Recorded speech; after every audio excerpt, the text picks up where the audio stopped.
What if I told you Lil Wayne wasn't just warning us, but actually helped rescue over 100 victims from Diddy's secret world? You want to stay away from these Diddy poppin' motherfuckers.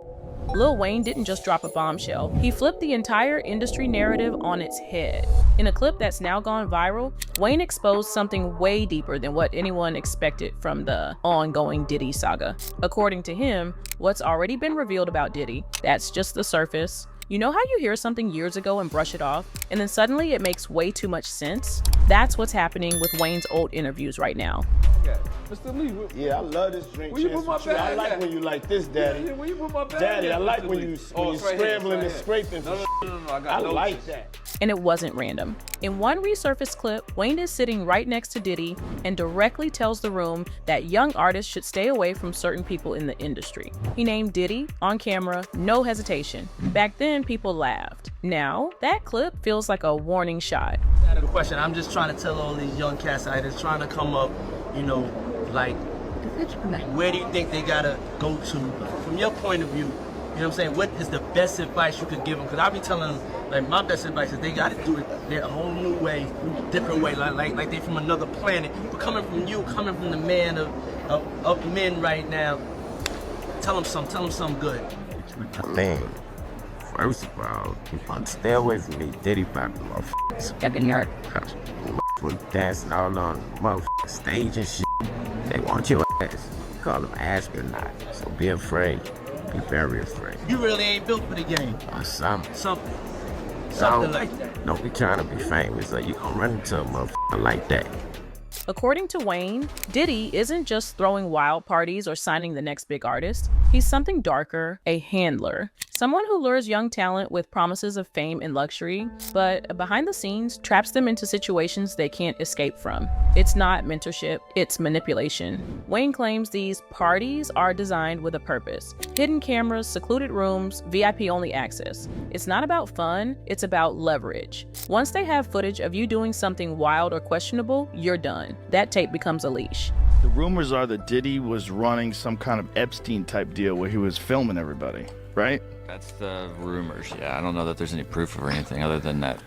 The thing is, like, we're getting the rumors from the internet, and the internet thinks that the Taliban took out that bridge in Baltimore. Now, the industry is finally catching up. With lawsuits and FBI investigations piling up, people are calling Diddy the Epstein of Hollywood. That sounds extreme until you start connecting the dots. Wayne's not alone either. Cat Williams, another celebrity with nothing to lose, has been saying similar things. In a viral interview, Cat didn't just hint, he flat out called Diddy one of the main gatekeepers to this whole secret circle that adds weight. All lies will be exposed, that's all. And anyone who takes that the wrong way, know why they take it the wrong way. And there's a reason this is happening now. Wayne's comments didn't come out of nowhere. They're being triggered by something much bigger. A storm that's brewing behind closed doors. Something that's forcing these secrets into the light. But if you think this stops at Lil Wayne's warning, think again. Because what people found next might be even darker. And that's when a moment resurfaced that hit way harder than it did the first time. In a live stream, Diddy casually claimed he slept with Usher. The room went dead silent. My brother right here from day one, we used to wake up and, pause, but like just back in the days when he was like 10 and I was a little bit older, his older brother, we used to fight over the frosted flakes, you know what I'm saying? And here's the part most people forget. Usher was 14 years old when he was sent to live with Diddy in New York City. Moved to New York City, and I lived with Sean Puffy Combs for a year. That's the crazy thing. Now, that was L.A. Reid's idea, right? We're sending you over to something called Puffy Flavor Camp. There you go. To learn Flavor Camp? Yeah, Flavor that's Camp. what it was called. There to see the lifestyle. Right. And I saw it. And it was, but I don't know if I could indulge and understand what I was even looking at. It was pretty wild. Years later, Usher finally hinted at what happened. He didn't name names or give details, but he said he saw very curious things during that period, things he couldn't even process at the time. The part that hit people the hardest, Usher said he'd never let his own kids near that kind of environment. That's not just regret, that's a warning. You're a dad now. Would you ever send your kid to Puffy Camp? Hell no.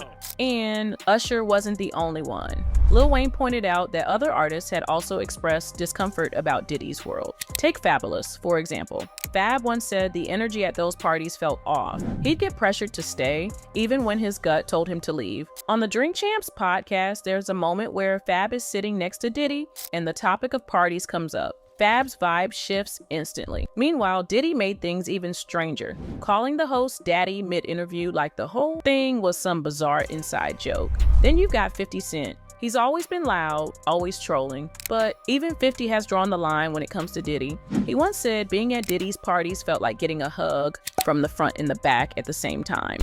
Puff was like, yeah, like first he was amping him to get style. Then he was like, yo, when we gonna get the chance to, to kick it? Like we could just hang out, nigga. We gotta kick it. This is Puff. Okay. He telling me we gotta kick it and shit. He was like, yo, why don't we like go shopping or some shit? I mean, like I pay for it. And I was like, what the f this nigga just saying? I got the f away from him because I was like, this nigga just tell me he can take me shopping.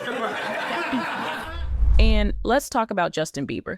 Diddy took a huge interest in him when Bieber was still a kid. Late night studio sessions, sleepovers, constant promises. Diddy allegedly told Bieber he'd get him a Ferrari at 16, a mansion by 18, but that raises a simple question. What kind of mentor offers that to a teenage pop star? Wayne asked the question no one else has. Are those breakdowns the result of something Bieber can't legally talk about? And when you step back and look at the bigger picture, it's terrifying. This isn't about one uncomfortable party or one bad mentor. It's a pattern. A repeat cycle where powerful men draw in young talent, offer them fame, then leave them emotionally wrecked. And guess what? The same names keep popping up. Diddy's name, Diddy's parties, Diddy's influence. Whether it's Usher, Fabulous, 50 Cent, or Bieber, they've all been around the same scenes, and they've all come away with stories they can't or won't fully tell. Enter Gene Deal, Diddy's former bodyguard. Gene wasn't a blogger, wasn't a bitter ex-employee. He was on the front lines, and he's gone on record saying he saw Diddy personally buying bags of sex toys more than once. Puff and Ja Rule runs out the room. Puff got his towel, Ja grabbing his towel, but they butt the neck. Gene also recalled an eerie moment during one of Diddy's gatherings. Ja Rule, another huge name, warned him not to enter a specific room. No explanation, just don't go in there. Now, take a look at Diddy's circle. These weren't random background artists. We're talking about Busta Rhymes, DJ Khaled, Rick Ross, and even Jay-Z. Legends, regular faces at Diddy's events, homes, and exclusive parties. And yet, when all these accusations started bubbling up, the response? Silence. And I'm proud of my brother. My brother is really gonna go down in history of a living legend.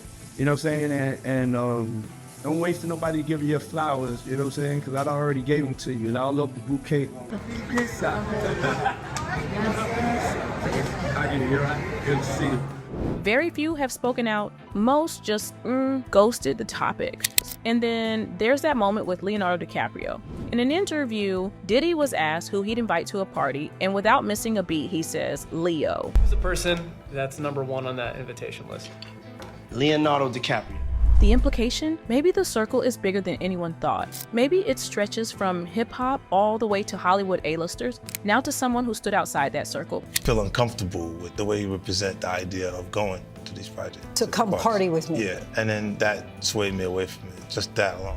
Then there's Terrence Howard. He hasn't called out Diddy by name, but he has made loaded comments about how men in the industry are forced to give up their man card to stay successful. And if you thought all this was disturbing, wait until you hear how Lil Wayne claims he helped rescue young victims from it. Up until now, everything pointed to exposure. Clips, hints, whispers from celebrities and bodyguards. But in a shocking twist, Lil Wayne's message goes beyond warning, because he's now claiming that he didn't just witness the dark side of Diddy's empire, he acted on it. According to insider reports spreading like wildfire across X and Telegram, Lil Wayne allegedly played a direct role in helping rescue over hundreds of young victims trapped in Diddy's private network. So Lil Wayne endorsed Donald J. Trump, and Lil Wayne also tried to warn us about P. Diddy and his whole posse. You know, kudos to Lil Wayne for standing up to P. Diddy and for standing up for America now, not being a little bitch like these other celebrities.